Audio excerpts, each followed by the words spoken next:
রাত পোহালেই দ্বিতীয় দফার ভোটের আগে ফুরফুরে মেজাজে বরানগরের বিজেপি প্রার্থী সজল ঘোষ।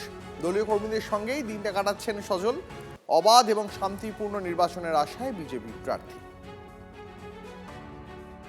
আজকে দিনটি কিভাবে কাটাবো? একটু ভগবানের কাছে মাথা ঠুকবো, দলীয় কর্মীদের কাছে আলোচনা করব। এজেন্ট মিটিং কাল হয়ে গেছে, আজকে আরেক দফার হবে।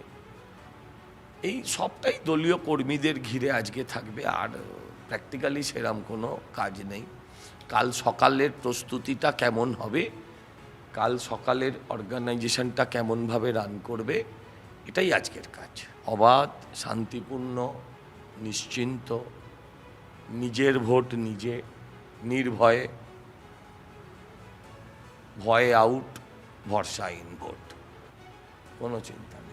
মানুষের মনে যে ভীতিটা কাজ করছিল, সেই ভীতিটা ক্রমশ ফিকে হয়ে গেছে। দেখছে যে যারা বিজেপির কর্মীদের দুপুরবেলা চোখ দেখাচ্ছে, তারা সন্ধেবেলা গিয়ে চোখের ডাক্তার দেখাতে হচ্ছে।